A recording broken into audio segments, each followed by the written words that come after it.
Vamos ao tema de hoje: combatendo a cultura do ódio.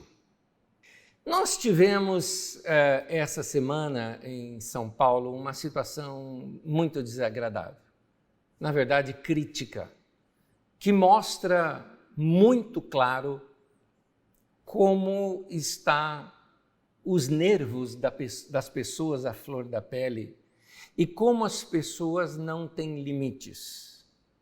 Espancar uma pessoa até a morte, não há nada que justifique isso.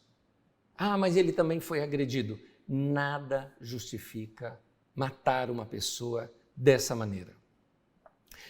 Todos nós conhecemos aquela expressão que ficou muito forte depois daquela situação do dia 25 de maio, em que nos Estados Unidos, George Floyd, lá em Minnesota, foi levado à morte por asfixia, pressionado no seu pescoço pelo joelho de um policial, avisando que não estava conseguindo mais respirar, e ainda assim permaneceram daquela maneira, sufocando e matando aquele homem, gerou revoltas no mundo inteiro e uma campanha que começou, na verdade, em 2002, mas que teve o seu auge agora, depois da morte de George Floyd, Black Lives Matter, ou vidas negras ou vidas pretas importam.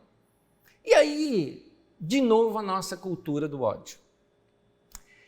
O que é essa campanha, senão uma busca de um povo que se sente agredido e que está querendo se unir para que essas agressões parem, essas perseguições acabem? Tem gente que quer contrapor dizendo, não, mas todas as vidas importam. Claro, meu querido, que todas as vidas importam. Eu não estou negando essa frase. Ah, todas as vidas importam, não só os negros. Verdade, todas importam. Mas quando Jesus, no Sermão da Montanha, disse, bem-aventurados pobres, por que você então não se levanta e fala, Jesus, bem-aventurados são todas as pessoas, não somente os pobres? Por que Jesus pegou uma classe de pessoas e destacou uma classe de pessoas? Porque Jesus está sempre do lado do oprimido, está sempre do lado do mais fraco. É certo que Deus não tem acepção de pessoas. Deus não prefere os pobres do que os ricos, ou Deus não prefere os pretos do que os brancos, ou os índios do que os amarelos, assim chamados, né, os orientais. Não é, Deus não faz acepção de pessoas. Mas também é verdade que o nosso Deus, como diz a Bíblia Sagrada, defende a causa do órfão, defende a causa da viúva, defende a causa do refugiado, porque nesse caso da opressão, Deus tem sim um lado. Deus está do lado dos que sofrem, Deus está do lado das vítimas, Deus está do lado dos oprimidos, Deus está do lado daqueles que são injustiçados. Porque se você pressupõe neutralidade de Deus, equivale a tornar Deus conveniente com essas violências, injustiças e também cúmplice dos maus e das maldades. Algumas pessoas falam, mas todas as vidas importam. Eu lembro de uma postagem que uma moça negra ela fez, dizendo o seguinte, falar que todos são iguais não acaba com o racismo. Se somos todos iguais e todas as vidas importam, por que os da minha cor morrem mais? É uma boa pergunta. De 2011 a 2018, esse tipo de morte sobre brancos foi 1,3, ela cresceu. Realmente, a violência cresceu no mundo. Mas, no caso dos negros, aliás, esses dados são do Brasil, tá? No caso dos negros, o salto foi de 58,9%. Por isso que as pessoas já afirmam 59%, 45 vezes mais. Sabe de onde são esses dados? Do SUS. Então, é importante a gente prestar atenção. Eu sei que tem gente que insiste em dizer que não existe racismo no Brasil. Não, o que existe são coincidências.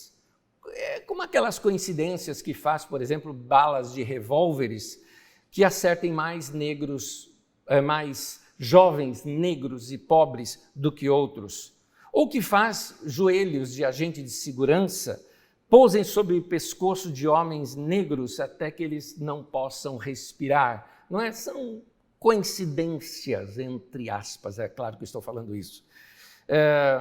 Essas coincidências, como alguém disse, foi uma coincidência que o cara que foi espancado no supermercado era negro. Alguns dizem, foi coincidência. Eu fico pensando se fosse um oriental ou alguma outra coisa, se ele seria tratado da mesma maneira.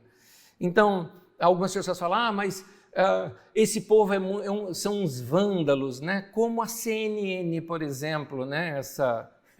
Essa cadeia de televisão colocou enfatizou mais aquele protesto que foi dizendo assim, o vandalismo dessas pessoas. Então, tem pessoa que demonstra mais solidariedade por um vidro quebrado em protesto do que a revolta de pessoas que sabem que podem ser mortas no supermercado por ter a cor de pele, entre aspas, errada. Não, eu não estou justificando quebra-quebra. Sou contra isso. Sou contra. Eu sou pacifista. Eu não justifico isso. Mas eu só quero te mostrar que existe sim um racismo estrutural. Nós temos hoje uma cultura do ódio crescente no mundo e nós temos seus reflexos aqui no Brasil.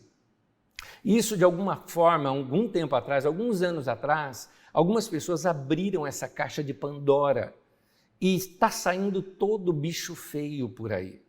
Ameaças racistas, por exemplo, a gente tem visto. Não estou inventando nada de longe. Nessa semana, a primeira vereadora negra que foi eleita em Joinville, a professora Ana Lúcia Martins, está aqui o seu nome, ela recebeu ameaças de morte desde o resultado da eleição do último domingo. Olha a frase que foi dito: agora só falta gente matar ela, citado, que é o texto, tá? Que essas pessoas têm a tendência também de escrever errado, né? Agora só falta a gente matar ela e entrar o suplente, que é branco. Olha que ameaças. Então, existe se eu fosse mais místico, eu diria, tem um espírito de ódio lançado no mundo. Não, é a maldade do ser humano mesmo, que está sendo exposta e provocada. O que pode combater essa maldade? O Evangelho de Jesus. O Evangelho de Jesus precisa converter o coração das pessoas. E essa maldade tem ampliado a atitude de pessoas, nossos dirigentes. Vocês devem se lembrar de um então governador no Rio de Janeiro que falou, não, é só mirar na cabecinha e fogo, que aí não tem erro. Isso foi agora, no ano passado, esse governador disse isso. Ou o que dizer, em 2018, aquele menino, Marcos Vinícius, que foi baleado pelas costas e ele estava voltando da escola. No hospital, já no seu momento de morte, ele disse assim, mãe, eles não viram que eu estava de uniforme? Então, 14 de fevereiro de 2019, um rapaz, Paulo Henrique de Oliveira, de 19 anos, ele foi também espancado, no caso dele, foi contido com uma gravata e morreu sufocado num supermercado na Barra da Tijuca, no Rio de Janeiro, supermercado Pão de Açúcar. Então, você vê que não é o mal só do Carrefour, isso. Mas é interessante que são pessoas negras e pobres em lugares ricos que isso aconteceu. Então, ou aquilo que uma das coisas que mais me causaram repúdio foram aqueles 80 tiros em abril de 2019 contra um carro de uma família negra que estavam indo para um chá de bebê, onde morreu Evaldo Rosa dos Santos. 80 tiros. Não são acidentes. Não venham dizer que isso é acidente. São vítimas de uma mentalidade de racismo estrutural. E aí eu sinto vergonha. Eu sinto vergonha de ver que a igreja evangélica, ao invés de combater isso, ou no mínimo pregar a paz, ficam como na Marcha por Jesus aqui em São Paulo, fazendo arminha. Eu não entendo isso. Da onde que tiraram essa ideia? Ou Aliás, evangélico só faz protesto quando o assunto é gay. Já percebeu? Se o assunto é gay, então os evangélicos ficam com protestos e tudo mais. Quando a Natura colocou um transexual no Dia dos Pais, vamos lacrar contra a Natura, não vamos boicotar a Natura. Ou em 2016, quando a CIA fez uma propaganda para cada um se vestir como quiser, não vamos comprar mais roupas da CIA, isso em 2016. Esse grupo chamado assim de conservadores evangélicos promoveram um boicote contra essas armas. É interessante contra essas marcas. O interessante é que eu não vi nenhuma manifestação deles nas redes sociais contra o Carrefour, por exemplo. Eu não vi. Ontem à noite, o Carrefour veio em horário nobre da televisão, seu CEO francês, se solidarizando e pedindo desculpas de tudo o que aconteceu, devem mesmo fazer isso. A questão toda, gente, aqui, eu não estou promovendo boicote, não estou promovendo nada disso. Eu estou só querendo que a gente pare para pensar. Para vocês terem uma ideia, eu não gosto de discussões de internet, eu não gosto. Quando eu coloquei a chamada da mensagem de hoje, eu percebi que já algumas pessoas já entraram para brigar. E normalmente eu apago esses comentários, porque eu não gosto. Dessa vez eu deixei. Eu deixei para você ler depois. Leia rapidinho, porque hoje eu apago tudo de novo. Porque tem pessoas que já vieram brigar. Por exemplo, hoje pela manhã, no anúncio da nossa comunidade, quando nós avisamos combatendo a cultura do ódio, nós colocamos aquele símbolo que é o símbolo das minorias, um símbolo do combate, da unidão das minorias, que, aliás, eu já usei como capa de uma mensagem sobre os direitos da mulher, que é aquela mão levantada assim. E alguém já colocou, por que colocar esse símbolo comunista? Gente, comunista? Você viu a foice, o machado ali, alguma coisa? A foice, o martelo, né? Você viu isso ali?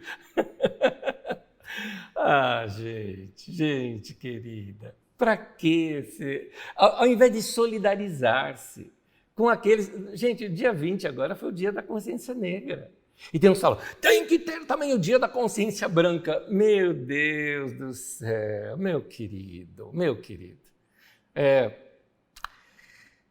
Como disse uma pessoa de pele negra, ela disse o seguinte, você não sabe o que é entrar num shopping center ou numa loja e perceber que o segurança fica te seguindo. É horrível isso. Sim, isso já aconteceu com outras pessoas, até de pele branca também, é verdade. Mas qualquer pessoa sabe que esse preconceito existe, é um preconceito estrutural. Nós, como igreja, o que é que devemos pregar? Devemos pregar a paz. Devemos estar do lado dos mais fracos, sim. E esse problema não é um problema novo. Esse problema já acontecia, inclusive, nos tempos de Jesus, não aqui com brancos e negros, mas em outras situações. E já nós vamos estudar uma das parábolas de Jesus em que ele ensina algo que nos ajuda a nós pensarmos sobre se somos ou não racistas, preconceituosos ou, como no caso da parábola, classistas. Já eu te mostro um pouquinho mais sobre isso. Vamos buscar a paz. Vamos entender o outro, vamos compreender aquele que está sofrendo. Não é hora de discutir a minha ideologia ou a sua ideologia, mas é hora da gente olhar para aquele que sofreu e se solidarizar com o que sofreu. E que talvez está na hora da gente chegar sim para o Senhor, abrir o coração e dizer, Senhor, como diz aquele texto do livro de Salmos, sonda, ó Deus, que conhece o meu coração, e vê se há em mim algum caminho mau. Eu colocaria, vê se há em mim algum preconceito, e guia-me pelos caminhos eternos, ou seja, guia-me pelo caminho da paz. Que tal você, com toda sinceridade, uma coisa é você dizer que você não é preconceituoso, outra coisa é você dizer assim para Deus, Deus, sonda o meu coração, eu sou preconceituoso? E aí? Que tal você falar isso com Deus? Então, abra teu coração para Deus. Se arrepende. Nem eu, nem você estamos 100% certos. Nem eu e nem você somos os bonzinhos, os santarrões e não temos defeitos. Vamos buscar o Senhor e pedir para Ele: Senhor, tem feridas lá dentro, me ajuda a curar. Estou reagindo a essas feridas. Ou, Senhor, de fato, a cultura da minha família me fez eu ser assim, me ajuda a perder isso. Ou, Senhor, eu fui tão provocado por pessoas ao meu redor que eu me tornei um opositor dessa situação. Vamos pedir para Deus pacificar o nosso coração, abrir o nosso coração para Ele, para que Ele possa trabalhar no nosso coração, na nossa mente, na nossa vida e trazer paz. Os judeus tinham o problema do chamado classismo. Classismo significa classes sociais, diferenças por classes sociais. Eles achavam que a riqueza era a bênção de Deus. Por isso, o rico era visto como alguém abençoado, o pobre como alguém amaldiçoado. E aí vem Jesus pregando o evangelho, o quê? Aos pobres. E vem Jesus e diz: felizes são os pobres e deles é o reino. Vai contra tudo isso. E numa das palavras de Jesus, ele conta uma história na sua parábola, é uma parábola, tá? É uma história que Jesus criou, de um rico e um miserável. Só que o pobre vai para o céu e o rico não. Aí confunde a mente de qualquer judeu daquela época. Por isso eu amo os textos de Jesus. Nós vamos lê-lo agora e à medida que nós vamos lendo, eu vou fazendo pausas e explicando o texto. Então não vou fazer uma leitura corrida, vamos fazer uma leitura pausada. Lucas 16, do versículo 19 até o versículo 31, o texto diz assim: havia um homem rico. Lembre-se que você tem que imaginar, tá? Traga a imagem, veja uma casa bem bonita, tudo mais, porque é lá que você vai se dar essa história. Havia um homem rico que se vestia de púrpura e de linho fino e vivia no luxo todos os dias. É interessante notar aqui já no texto como que Jesus vai colocando cada um dos personagens em cena. É interessante isso. E Jesus coloca o primeiro personagem, ele apresenta o primeiro personagem, um homem rico. Ele se vestia de púrpura e linho fino todos os dias. Gente, púrpura e linho fino são roupas de festa. Essas roupas de festa era algo caríssimo no tempo, inclusive os ricos normalmente tinham uma. Se o cara é muito rico, 2 peças dessas roupas. Você deve se lembrar, por exemplo, quando Sansão fez uma aposta lá com os filisteus, eles fizeram uma aposta altíssima de 30 roupas de festas, né? Ou seja, isso era um material muito caro. E esse homem esbanjava se vestindo assim todos os dias. Ou seja, aquela pessoa que a gente fala assim, é podre de rico. É esse tipo de pessoa, né? O dinheiro está sobrando. Outra coisa, ele vivia no luxo todos os dias.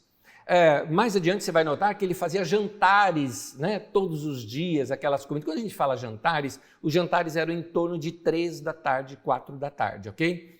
Então, esses jantares ele fazia todos os dias para aquelas pessoas. E aí, isso mostra uma coisa desmesurada, que esbanjava. Uma das coisas que você vai notar, por exemplo, para que ele tivesse festa todos os dias e jantares todos os dias, os seus funcionários teriam que trabalhar todos os dias. Então você nota que é um homem opressor, é um homem que ele não está nem aí com o outro, principalmente com o pobre. Jesus está contrastando claramente aqui esse tipo de rico com um outro tipo de pobre. Você vai notar isso aqui. Continuando a leitura, ele vai agora apresentar o outro personagem da história. Diante do seu portão, fora deixado um mendigo chamado Lázaro. Talvez ele tinha problemas exatamente nas pernas, porque foi deixado ali pelos amigos. Coberto de chagas. Este ansiava comer o que caía da mesa do rico, ou seja, migalhas, o que sobrasse dali. Até os cães vinham lamber suas feridas. Nota aqui que o mendigo, né, Primeiro, ele era um homem querido, porque seus amigos o levavam até lá. E o levavam até lá porque seus amigos talvez também fossem pobres e miseráveis, não tinham comida para dar para ele. Pelo menos ali ele teria alguma chance, visto que muitas pessoas ricas passavam por ali. O que ele ansiava? Nota que o texto nem fala que ele queria dinheiro, ele queria comida, só isso. E podia ser a que caísse no chão, não precisa ser a do prato. Interessante que quem que comia a comida do chão? Os cães. Interessante que os cães eram bem tratados. Cães naquele tempo não eram como nós temos hoje, os pets, né? Que é cachorrinho de casa, tudo mais. Cães, na verdade, eram considerados, inclusive pelos judeus, animais imundos. Os cães, nesse caso aqui, eram cães de guarda. Eram cães que iriam manter a distância das pessoas da casa do rico. Era o alarme de segurança da casa do rico. Mas esses cães, olhando este mendigo ali, via que ele era inofensivo e pegaram até amizade com o mendigo. E um detalhezinho, os cães cuidavam do mendigo. Lamber as suas feridas mostra uma atitude de alguém que está se compadecendo com a ferida do outro. Havia também uma crença de que a saliva do cão produzia cura, né? Então, por isso também que o texto narra dessa maneira. Mas é interessante isso, que os cães eram mais próximos. Agora, este homem rico, o rico, alimentava os seus cães, mas não alimentava o mendigo. Em outras palavras, fechava os olhos para o pobre, de modo que o pobre era um poste. Muitas pessoas se comportam assim. O segurança, a pessoa da serventia, aquela pessoa que está recolhendo a comida na praça da alimentação, para muitos de vocês não percebem e elas viram um poste, um objeto decorativo no local. E é assim que esse homem fazia com esse mendigo. Simplesmente para ele esse mendigo não existia. Isso não é verdade. Ele sabia quem era esse mendigo, sabia inclusive o nome dele, mas não se preocupava sequer em dar migalhas para esse mendigo. Continuando a leitura. Chegou o dia em que o mendigo morreu. E os anjos o levaram para junto de Abraão. O rico também morreu e foi sepultado. Vem o dia da morte. A morte alcança todo mundo. O rico e o pobre morrem. No texto aqui, claro que isso aqui é um texto figurado. Diz que o próprio Abraão recebeu o mendigo para quê? Para comer juntos, para uma mesa, onde ele estaria sentado com Abraão e teria ali comida farta. O rico também morreu e foi sepultado. É claro, o mendigo jogado numa vala qualquer, porque ele não teria dinheiro para fazer um funeral. Certamente o rico foi sepultado com todas as suas honrarias. Mas aí Jesus conta o depois. Continuando a leitura. No Hades, onde estava sendo atormentado, ele olhou, o rico, olhou para cima e viu Abraão de longe, com Lázaro ao seu lado. Então chamou: Pai Abraão, tem misericórdia de mim e manda, guarda isso, e manda que Lázaro molhe a ponta do dedo na água e refresque a minha língua, porque eu estou sofrendo muito neste fogo. Olha que coisa. Desde os tempos dos gregos, nós já estudamos isso aqui quando nós estudamos sobre a cultura grega, tem-se a ideia do lugar dos mortos chamado Hades. Isso aí é o nome de um deus grego que cuidava do reino dos mortos. Como isso estava na mentalidade popular, Jesus está se fazendo entender usando a linguagem popular. Diz que o rico estava sendo atormentado. Aqui não está dizendo que ele está lá sendo chifrado pelo diabo, não é nada disso. A palavra atormentado ali era uma palavra que era usada de uma pedra muito grande. Imagina uma pedra bem grande, gigantesca, sendo colocada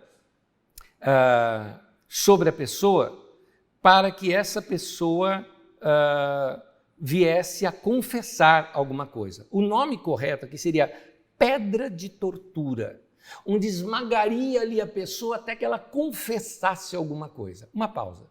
O que todos esperavam? Veja bem, Jesus está contando uma parábola, e o que eu acho lindo nas parábolas de Jesus é isso. Ele conta na linguagem popular e todo mundo gosta de histórias. Só que o final das histórias são sempre previsíveis, de todas as histórias, menos as de Jesus. As de Jesus não eram previsíveis. Nós temos isso também na nossa cultura. Um casal romântico, tudo, e você imagina, e viveram felizes para sempre, não é? Então, dessa maneira, nesse caso aqui, eles esperavam que este homem agora, sob a pedra de tortura, que ele confessasse, não, eu confesso, e fizesse um grande discurso dizendo do arrependimento, dele não ter auxiliado aquele seu irmão da nação, né, Lázaro, e que ele deveria ter repartido a sua riqueza, e seria um discurso bem bonito. Mas Jesus mostra outra coisa. Mostra que esse homem, mesmo debaixo da pedra de tortura, não se denunciou, não se delatou ali, não reconheceu o seu erro. Ao contrário, o homem não desce das tamancas nem quando está debaixo de tortura. Ele olha, reconhece Lázaro, cita Lázaro pelo nome, mas não se dirige a Lázaro, porque era indigno um homem na posição dele se dirigir a um mendigo como aquele. Então, ele ignora o Lázaro, e aí, falando com Abraão, ele fala assim, Abraão, eu estou sofrendo, eu não estou acostumado com isso. Quando o mendigo sofre, não importa, porque sempre tem algo de ruim acontecendo com eles mesmos. Mas para gente como eu, nobre, isso é insuportável, isso é terrível, algo precisa ser feito agora. Eu estou vendo o Lázaro aí, pelo jeito ele já melhorou dos pés, né? Ele está aí do teu lado. Mande-o trazer aí para mim uma bebida geladinha. Seria mais ou menos isso que ele quis dizer ali. Nota um detalhezinho, que ele mesmo debaixo de tortura, mesmo vendo seu fim, o que ele diz? Manda o Lázaro vir me servir. É isso que ele mandou. Então, a gente também, olhando do outro lado, esperaria que Lázaro fizesse o quê? A gente esperaria que Lázaro dissesse assim, né, fizesse também um discurso, né? Você é um canalha e ainda quer que eu te sirva. Você está de brincadeira, não está? Onde você estava quando eu estava sofrendo? Você me via, você sabia o meu nome, tanto que você me reconheceu aí agora. Eu ouvi você falando com Abraão aí, citando o meu nome. Se alimentava os seus cães, mas não dava comida para mim. Eu só queria migalha, o resto da comida, mas eu não valia nem isso para você. Talvez a gente esperaria Lázaro dizer assim, Abraão, deixa esse ego monstruoso morrer de vez. Esmague-o com essa pedra de tortura para que ele suma da história. O que ele está sofrendo agora é metade do que ele merece. Mas Lázaro fica quieto, permanece quieto. No seu dia, vamos dizer assim, triunfal, que ele tem o poder nas mãos ao lado de Abraão, ele não pensa em executar nenhuma vingança. Terminando a leitura, o texto diz assim, mas Abraão respondeu, filho, lembre-se de que durante sua vida você recebeu coisas boas, enquanto que Lázaro recebeu coisas más. Agora, porém, ele está sendo consolado aqui e você está em sofrimento. E além disso, entre vocês e nós há um grande abismo, de forma que os que desejam passar do nosso lado para o seu, ou do seu lado para o nosso, não conseguem. Ele respondeu, então eu te suplico, pai, manda Lázaro ir à casa do meu pai, pois tenho 5 irmãos. Deixe que ele os avise, a fim de que eles não venham também para esse lugar de tormento. Abraão respondeu, eles têm Moisés e os profetas, que os ouçam. Não, pai Abraão, disse ele, mas se alguém dentre os mortos fosse até eles, eles se arrependeriam. Abraão respondeu, se não ouvem a Moisés e os profetas, tampouco se deixarão convencer, ainda que ressuscite alguém dentre os mortos. E foi isso que aconteceu. Jesus ressuscitou e ainda assim esses homens não acreditaram. Vamos analisar uma coisa aqui nessa parábola. Vamos ver esses dois lados. O lado opressor e o lado oprimido. O que essa parábola nos mostra é que Deus é quem vai julgar tudo isso. E o que me chama a atenção é que o lado oprimido não desceu no nível do lado opressor, dizendo, seu canalha, você está pagando tudo que você fez. Não fez nada disso. O lado oprimido se manteve calado também. Então, você nota aqui uma cultura de paz sendo proposta, deixando em Deus a vingança. Aliás, Deus diz o seguinte, não vingueis, a minha é a vingança, diz o Senhor. Quando Deus fala isso, Ele está dizendo, vocês não sabem vingar, vocês não sabem, deixa que eu faço, da minha maneira. A maneira de vocês é cheia de ira, a maneira de vocês contamina a vocês também. Essas lições todas da parábola são diversas. Eu recomendo você a meditar nesses textos, sem ir por aquele lado que às vezes a gente pensa hoje, que a gente hoje lê com óculos novos, né? Depois da Idade Média para cá, a gente imagina o inferno. A palavra inferno, meu querido, não existe na Bíblia Sagrada. O que existe é uma tradução de uma palavra latina que é traduzida como inferno, tá bom? Então, a gente imagina inferno e o céu. Então, rico vai para o inferno, pobre vai para o céu. Jesus não está falando nada disso. Jesus está lidando com a questão do preconceito e, no caso dele, do classismo, dessas divisões de classes sociais. Agora, dentre as diversas lições que a gente pode encontrar nessa parábola, eu quero destacar uma aqui. É importante a gente saber que para Deus não importa quem você aparenta ser, mas quem de fato você é. Talvez você faça pose de bom moço e Deus sabe no fundo que você não é um bom moço, uma boa moça, que você deseja o mal para as pessoas.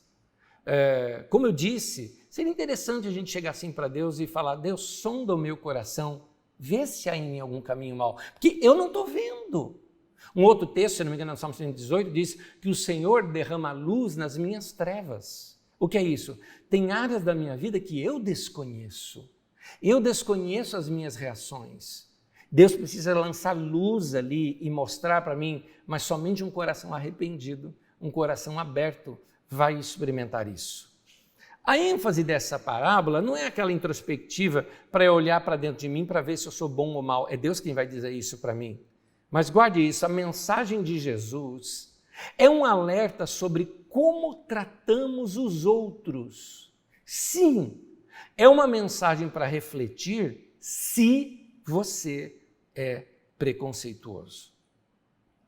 Um seguidor de Jesus, note que eu não estou falando um crente, um cristão, um católico, um evangélico, porque você pode ser católico, evangélico, crente e tudo mais e não ser seguidor de Jesus. Por que eu digo isso? Porque tem seguidor de Jesus que nem os ensinos do próprio mestre ele conhece.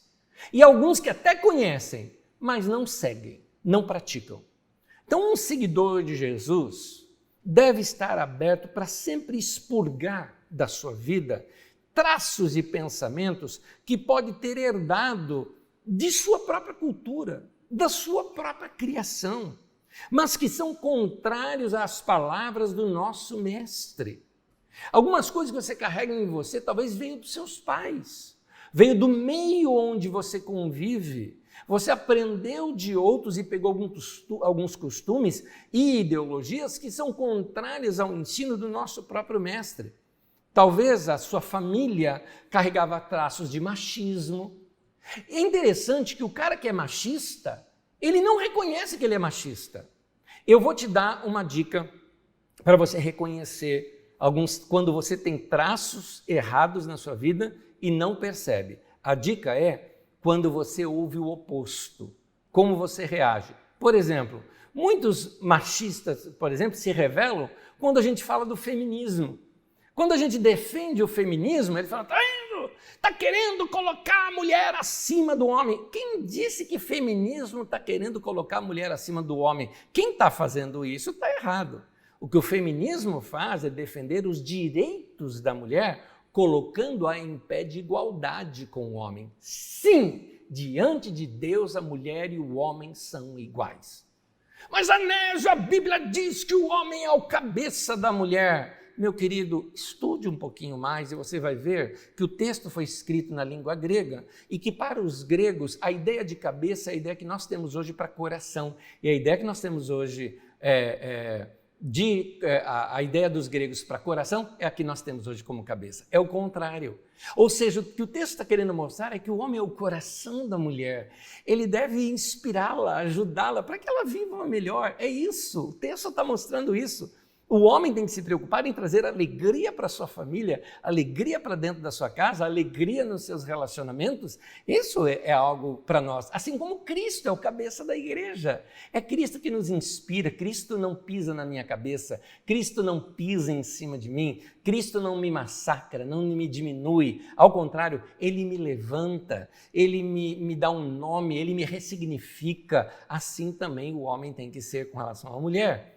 Porque no próprio texto de Gênesis, quando você vai ver que Deus tirou ali, tem 2 textos da criação em Gênesis, 2 textos. Num deles mostra a mulher sendo tirada do lado do homem. Não foi tirada do calcanhar, foi tirado do lado do homem. Eu acho que esse símbolo já nos fala tudo. Ou, no primeiro texto sobre a criação, já diz assim: homem e mulher os criou, macho e fêmea os criou. Pronto, criou os dois foram feitos à imagem de Deus.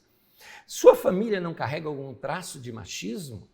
Se carrega, você precisa sinceramente chegar para Deus e falar: Deus, ajuda a expurgar isso do meu coração. Vê se há em mim algum caminho mau e tira. Sua família não é preconceituosa? Como você age com quem pensa diferente? Com quem tem situações diferentes, opções sexuais diferentes, ou quem pensa diferente de outra maneira, ou gente que tem culturas diferentes. Será que a sua família também não tem aquele ar de superioridade regionalista? Ou seja, você que é do sul ou do sudeste se acham superior aos do norte e do nordeste aqui no nosso próprio Brasil? De repente é dentro da família que a gente aprende essas coisas. Expressões como aqui em São Paulo para diminuir uma pessoa chamando-a de baiano, ou no Rio de Janeiro chamando de Paraíba, não é? São expressões mostrando que você parece que é uma classe superior a deles, simplesmente porque eles são de outra região da mesma nação. É um absurdo, e que fosse de outra nação. Será que a sua família não tem a cultura da xenofobia? Xenofobia é a aversão a estrangeiro. Então, a Bíblia, por exemplo, fala que Deus nos ensina que nós devemos cuidar dos pobres, das viúvas e dos estrangeiros. Estrangeiro ali é a mesma ideia que se dá para refugiado. Nós temos os refugiados haitianos, os nossos refugiados venezuelanos, nossos refugiados sírios que estão aqui no Brasil. Como é que nós os tratamos? Esses que ficam principalmente aqui na nossa cidade, nós vemos nos semáforos, que são... eles fazem o que podem, vendem pano de limpeza para sua casa, balinha na rua, para tentar sobreviver, e você pega e fecha a janela do seu carro por puro preconceito, achando que aquela pessoa que está lutando para sobreviver veio, na verdade, para te assaltar. Então, o desprezo, será que não tem na sua família um desprezo com relação às outras religiões? Nós somos os tais, vamos para o céu, os demais vão para o inferno. Então, aquele desprezo com gente de outra religião, tudo isso é contrário às palavras do nosso mestre. Hoje em dia, o ódio também está muito baseado no chamado nacionalismo. Gente, que ignorância é essa do nacionalismo?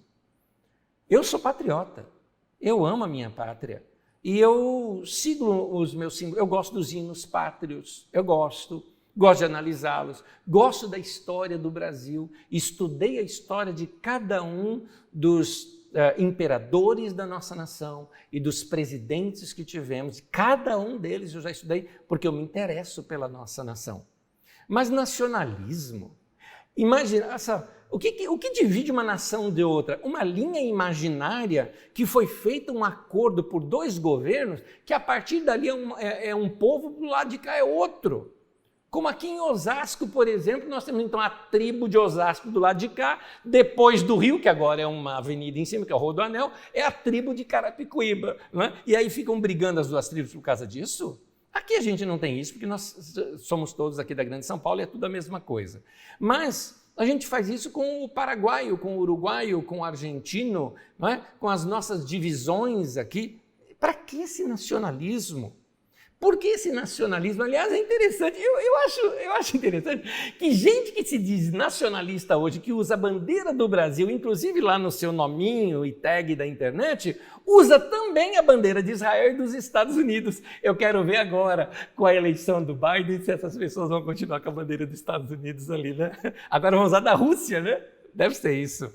Mas, gente, que ignorância, que besteira é essa de defender? Parece, sabe o quê? Criança de quinta série brigando por causa de time. Ou aquela briga de criança dizendo, um fala Nescau, o outro, não, é o Toddy. E aí chega um terceiro e fala, café. Então, gente, brigas bobas. Será que não é hora da gente chegar assim para Deus e falar, Deus, tira isso de mim? Eu vou confessar aqui para vocês. Eu orei isso. Isso que eu estou falando com você, eu tenho a coragem de chegar em público aqui e dizer para vocês que eu criei preconceitos. Eu, Anésio. Meu preconceito não foi racista, meu preconceito não foi homofóbico, não foi isso. O meu preconceito foi com uma classe de cristãos de extrema direita. Foi preconceito mesmo. Eu confesso para você que por algum tempo, como a bandeira do Brasil foi cooptada e as cores do Brasil foi cooptada por essa turma, eu tinha aversão até ao verde e amarelo, confesso para você. Eu peguei aversão à camisa da seleção brasileira, na verdade a seleção da CBF, né? Eu tenho minhas críticas com a CBF, mas são administrativas. Então, tudo isso reflete uma ação de alguém que se deixou azedar-se. Eu deixei. Pedi perdão a Deus, pedi para Deus mudar isso no meu coração. E como Deus sempre faz, a cada dia está convertendo o meu coração. Então, vamos buscar a paz.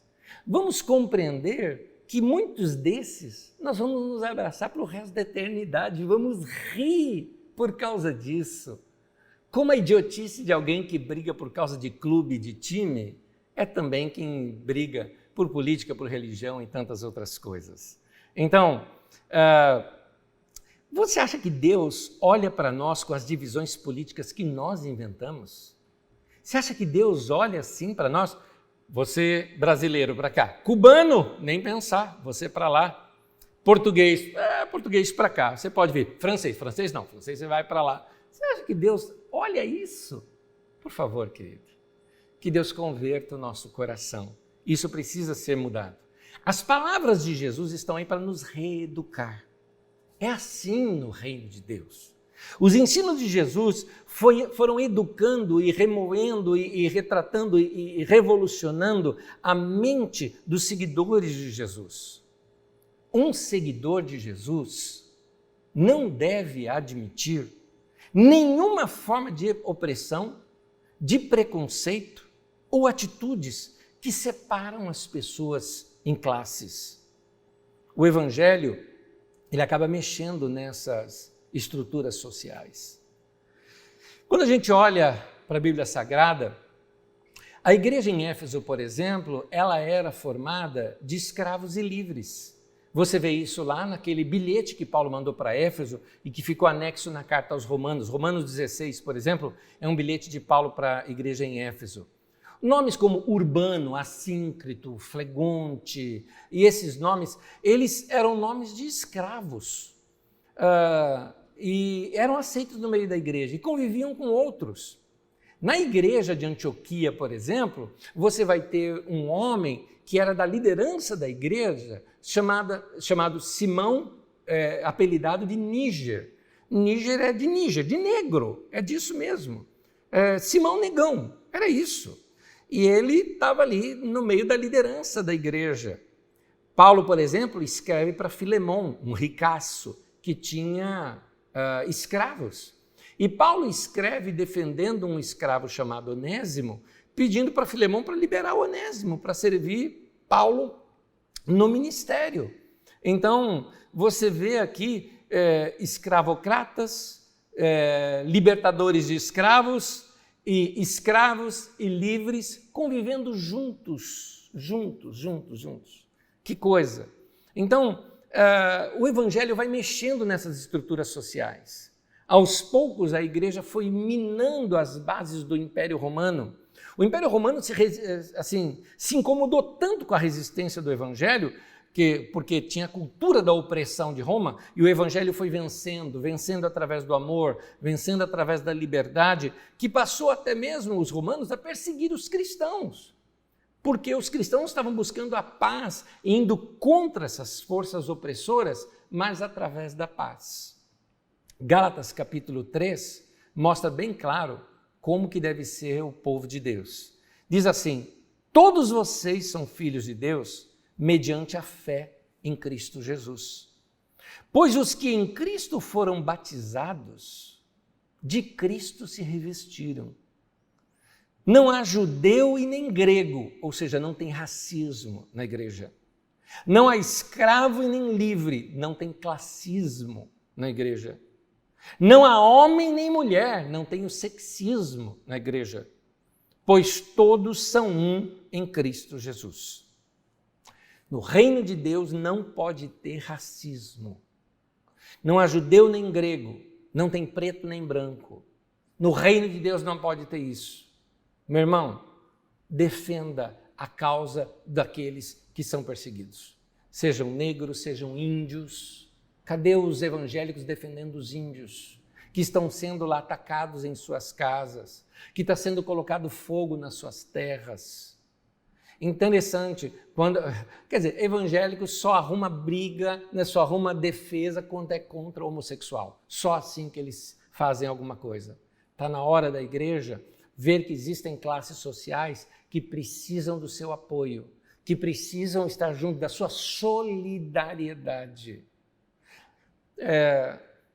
Seja solidário com alguém que morreu, solidário com alguém que passou por situações difíceis. Seja solidário. Se você acha que estão exagerando muito com relação ao vírus, à Covid, esses costumes todos, essas precauções todas, se você acha isso, pesquisa um pouco para ver se você está certo. Abre o teu coração para Deus, fala: Deus, será que não sou eu que estou errado? Não custa nada falar, mas se solidarize com as pessoas que perderam pessoas. Tem gente de luto ainda. Essa coisa ruim matou gente querida. Então se solidarize, se aproxime, se solidarize com aqueles que combatem o crime. Se solidarize com a família de policiais que morreram defendendo a sociedade. Se solidarize com gente que está contra a violência e está tentando trazer um pouco de paz nesse mundo. Se solidarize. No reino de Deus não existe classismo, não existe nem escravo nem livre, nem pobre nem rico. A igreja precisa aprender a realizar obras sociais. Gente, não é porque eu enfatizo obra social que eu sou comunista. Para com isso. Tem gente que me chama de comunista na internet porque eu defendo a causa do pobre e do necessitado. Você não entendeu? Eu sou cristão, eu sigo Jesus, é isso que eu sigo, é isso. Eu sou contra o comunismo e sou contra o capitalismo, eu sou contra os dois. Eu sou meio... você é de centro? Também não. Eu sou do reino de Deus, meu irmão. O reino de Deus é uma árvore que a raiz está no céu e ela cresce para baixo e dá seus frutos aqui para baixo. Nossa pátria é outra, nosso reino é outro, nossa mentalidade é outra. No reino de Deus não existe o sexismo, não tem homem nem mulher, são todos feitos à imagem de Deus. São todos iguais diante de Cristo. Faz parte da nossa fé rejeitarmos essas atitudes, principalmente quando essas atitudes massacrantes, né, elas são institucionalizadas na nossa sociedade. Queridos, não podemos permitir que a cultura do ódio seja defendida dentro da igreja. Não podemos permitir. Vamos ser pacificadores. Um seguidor de Jesus não pode ser racista, nem defender o racismo. Vai contra o ensino do nosso Senhor. Um seguidor de Jesus não pode ser homofóbico. Se for, Você precisa reconhecer o seu pecado, pedir ao Senhor que remova esse coração de pedra e lhe dê um coração de carne. Um seguidor de Jesus não pode ser misógino sexista, homem que acha que mulher tem mesmo que ganhar menos, que mulher no volante dirige mal, né? Homens e mulheres são iguais perante Deus. Todo ser humano foi criado à imagem de Deus. Gênesis capítulo 1, versículo 27 diz: criou Deus o homem à sua imagem, a imagem de Deus o criou, homem e mulher os criou. Existe algo da imagem de Deus em todo ser humano e não apenas nos cristãos. Todo ser humano. Nós temos que amar a todos. Nós temos que defender a causa daqueles que são mais fracos, do órfão, da viúva, do estrangeiro e de todos aqueles que passam por situações de perseguição. Se Jesus ensina sobre praticar o amor, os seguidores de Jesus deveriam ensinar isso com sua vida. A igreja, ela deveria ser conhecida como um povo que ama e nunca como um grupo de pessoas que odeia. Nunca! Romanos capítulo 5, versículo 5, o texto diz assim: Deus derramou o seu amor em nossos corações por meio do Espírito Santo que Ele nos concedeu. Ora, se Deus está fazendo... Olha a relação do texto. O amor foi derramado em nossos corações pelo Espírito Santo que Ele nos concedeu. Então, um coração sem amor significa o quê? Um coração sem o Espírito Santo. Meu irmão, se você acredita na pessoa do Espírito Santo, na habitação do interior do Espírito Santo, checa se isso está realmente acontecendo na sua vida e se de fato você abriu seu coração para Deus, porque a primeira coisa que o Espírito Santo vai gerar na sua vida é o amor. Quem é cheio do Espírito Santo é cheio do amor, não é cheio do poder. Olha a confusão que a gente faz. Cheio do Espírito Santo, a gente pensa que é cheio do poder, aqueles cultos, tal, reteté para cá, para lá. Cheio do Espírito Santo é ser cheio de amor. Então checa o teu coração.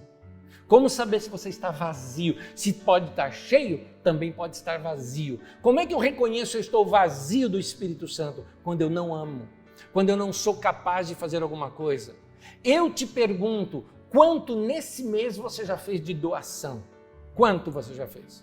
Eu te pergunto, quanto do seu dinheiro você usou para abençoar alguém, para abençoar uma pessoa, ou para contribuir por uma causa, ou para uma entidade, para que aquilo possa ajudar pobres e necessitados? Eu te pergunto, quanta doação você já fez? Como é que você trata os mais pobres? Eu te pergunto, como que você tem agido quando você vê pessoas lutando pelos seus dinheiros, pedindo seus direitos, pedindo pelo menos respeito da sociedade para a cor da sua pele? Como que você reage com relação a isso? Reage com ciúme? O branco também, temos que ter então o dia do branco. Você tem certeza disso? Eu te pergunto, como é que você reage? Como é que está o teu coração? Checa o teu coração, pede isso para Deus. Meu querido, eu te pergunto assim, que atos práticos você tem feito que demonstra que realmente você ama? Se você está vazio de amor, você está vazio do Espírito Santo. Se está vazio do Espírito Santo, é porque você está cheio de si mesmo.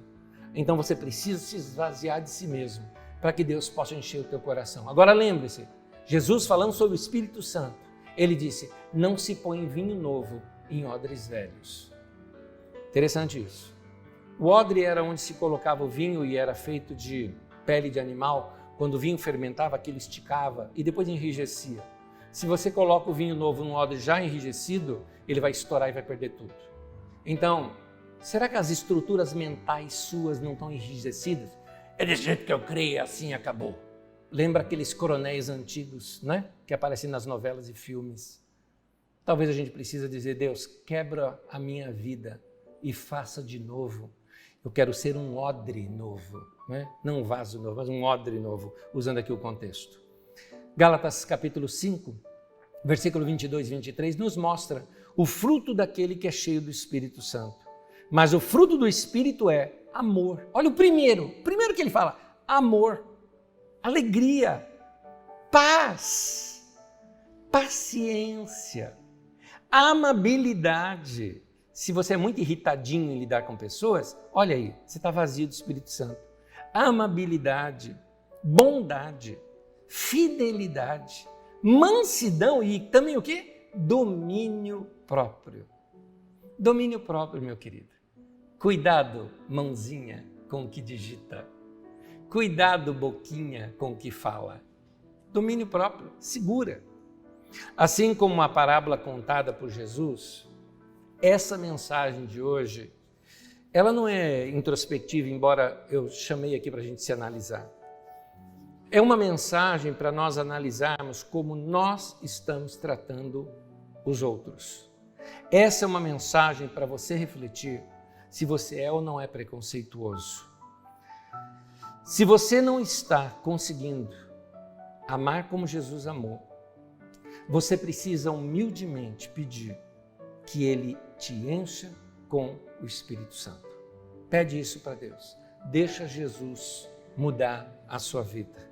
E por isso é que eu te digo, convido você, junto comigo, combater a cultura do ódio. Vamos orar. Senhor, converte o nosso coração e nós seremos convertidos. Muda a nossa vida. Derrame luz nas nossas trevas. Aqueles pontos da nossa vida onde não estamos enxergando. Que o Senhor nos faça ver os nossos erros e os nossos comportamentos. Nos ajude a amar o próximo como o Senhor amou. Nos ajude a amar as pessoas como Jesus amou. Que o Senhor nos ajude a amar a todos, a amar até mesmo aquele que pensa diferente de nós, ou até aqueles que se declaram nossos inimigos, porque Jesus nos ensina a amar os inimigos também. Que o Senhor nos dê amor para com essas pessoas, que o Senhor nos dê paz em nosso coração, paciência e perseverança para suportar as deficiências desses outros com longanimidade, por longos períodos, com longo ânimo. E que o Senhor nos ajude, Senhor, a pregar a paz, a viver a paz e combater essa cultura do ódio. Que isso, que já entrou no meio da igreja, possa ser expulso em nome de Jesus. E também pode ser expulso através das nossas atitudes e do nosso arrependimento em nosso próprio coração. Que o Senhor nos dê a paz. Guarda a nossa vida, que essa seja uma semana onde nós venhamos a te experimentar no nosso dia a dia, em nome de Jesus. Amém e amém.